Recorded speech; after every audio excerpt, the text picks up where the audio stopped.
영원히 옆에 계실 것만 같았던 부모님이 어느 날 갑자기 내 곁에 계시지 않습니다. 옆에 계시지 않는 현재, 옆에 계셨을 때의 마음 가장 깊숙한 곳에 자리한 든든함과 포근함이 없음을 느낍니다. 다시 되돌릴 수도 없는 일입니다.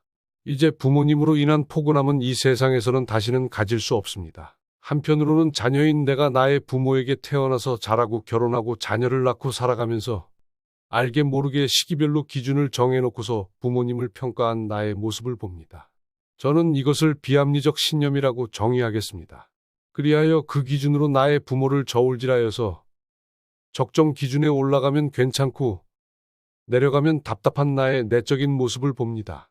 그 당시에는 잘 몰랐는데 이제 뒤돌아보니 그렇다는 말입니다. 이 세상에 완벽한 부모는 없습니다. 완벽해질 부모도 없습니다. 완벽해지려고 조금 노력해 볼 수는 있습니다. 그러나 무엇이 완벽인지도 정해 내리기도 각자가 다 다르고 완벽하려고 하는 필요성도 알지 못합니다. 지금 내가 자녀를 이 정도까지 키운 시점에서 나는 자녀에게 완벽해 보이려고 그다지 노력을 하지 않았습니다.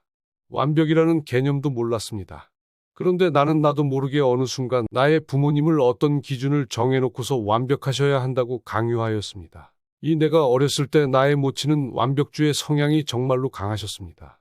갱년기가 오시기 전까지 40일 금식 기도 전까지는 철저하게 본인 기준으로 자녀를 가르치셨습니다. 정말로 철저하셨습니다. 어떤 기준과 목표를 정해놓으면 타협이 없으셨습니다. 그분 일생의 새벽 기도에 손꼽을 정도 외에는 출석하셨습니다. 자녀들의 양말도 한 켤레씩 완벽하게 가지런히 그 자리에 정리해 놓으셨습니다. 하루 종일 일명 마당발이었습니다. 쉬는 시간이 거의 없으셨습니다. 삼나도 나 자신이 커가면서 이미 완벽주의 성향이 아주 농후했습니다.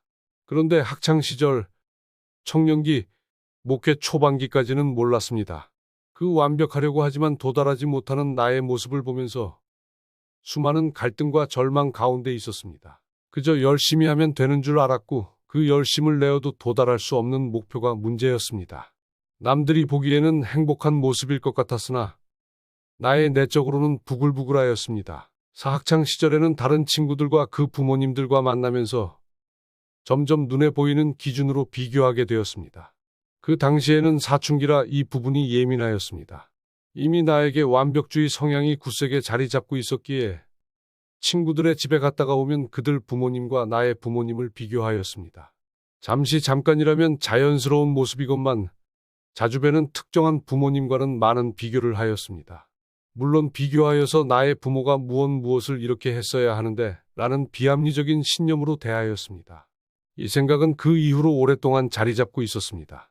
대학 시절 이후부터는 부모님이 은퇴 전이시고 내가 청년이기에 부모님의 말씀은 잔소리로 들었습니다. 내적으로는 내가 부모님보다 더 잘 아니 나에게 이래라 저래라 말씀하지 마세요. 이미 그 말씀은 제가 다 아는 정보입니다. 제가 다 알아서 하니 말씀하시지 마세요. 만일에 말씀하시면 제가 마음속에서는 짜증이 납니다. 이러한 신념이 자리 잡고 있었습니다. 물론 나는 겉으로는 잘 표현하지 않았고 내가 장남이니 가급적 언쟁을 피하였습니다. 육나의 부모님은 내가 어렸을 때나 나이가 지극히 드셨을 때나 언제나 변함이 없으신 분이셨습니다.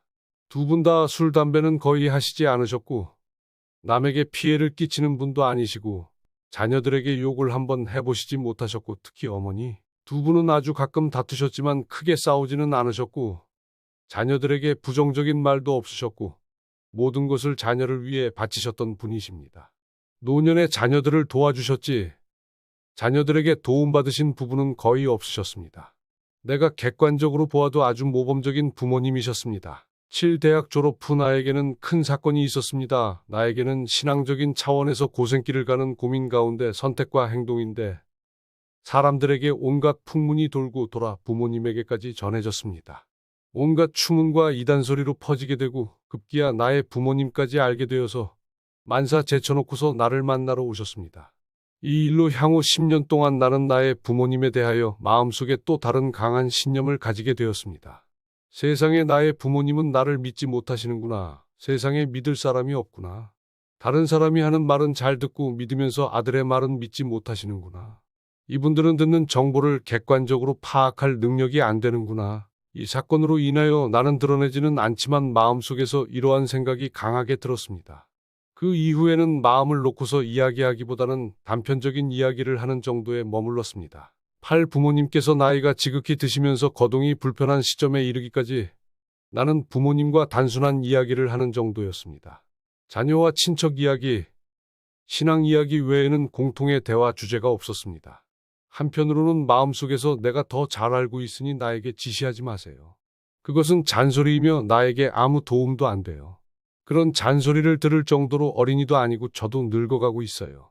이러한 생각이 밑바탕에 깊이 깔려 있으니 경계 아닌 경계심이 있었습니다.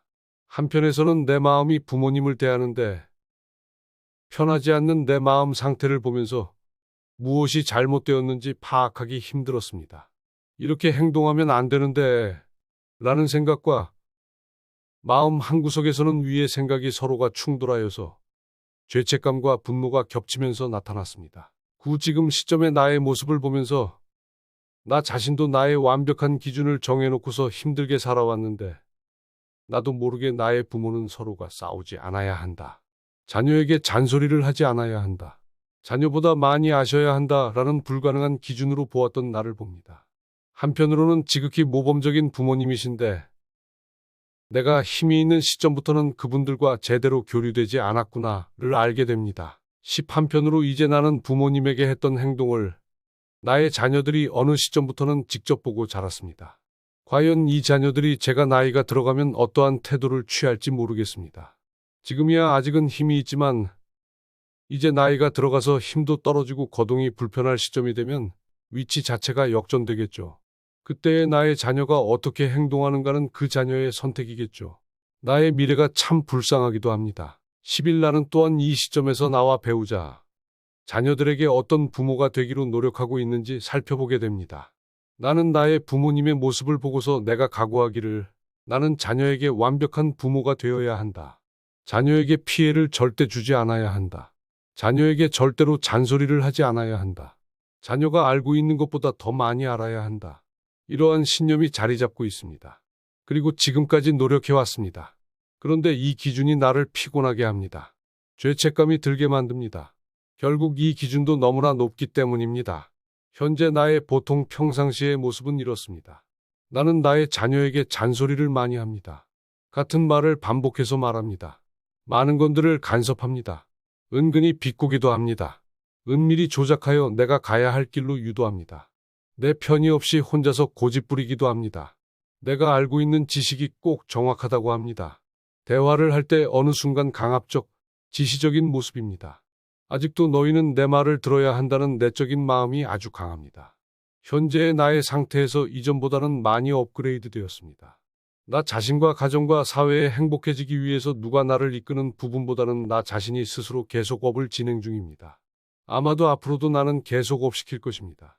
그러나 완벽해지기 위해서, 완전해지기 위해서라는 목표보다는 좀 더 행복을 누리기 위해서입니다. 11-1 그런데 나의 이 모습과는 별개로 나의 자녀들은 과연 어떤 마음일지는 모릅니다.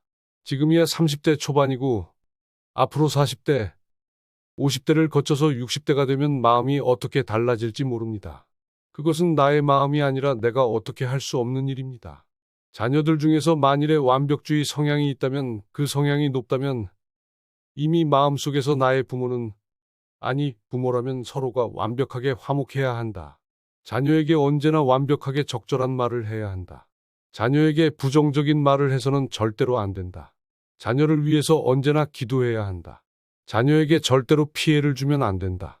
이러한 기준을 아주 높게 가지고 나를 무의식 가운데 대하고 있다면 현실에서는 나의 행동으로 인하여 계속 빗나갈 것이고 대화는 계속 이어지기가 불가능하며 결국 나의 전철을 뒤밟을 가능성이 클 것입니다.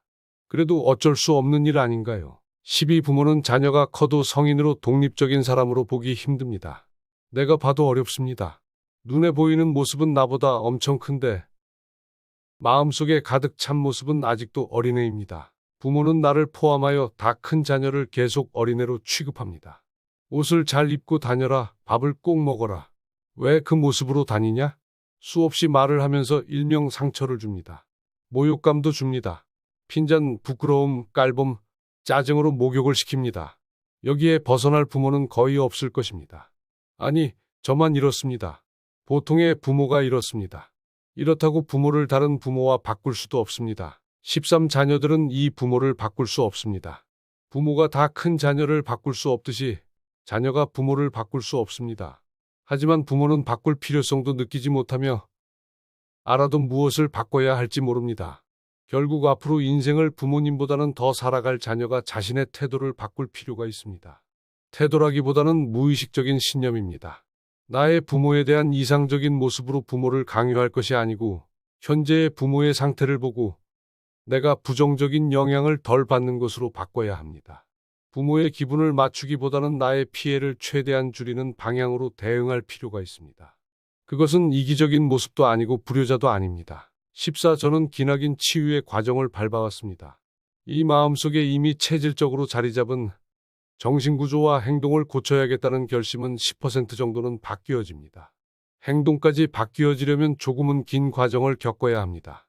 수많은 실패와 다시 도전이 반복되어서 조금씩 나아집니다. 어떤 일이든지 이러한 과정을 겪습니다. 포기하지 않고 나아갈 때 시간이 걸리지만 목표에 도달할 것입니다.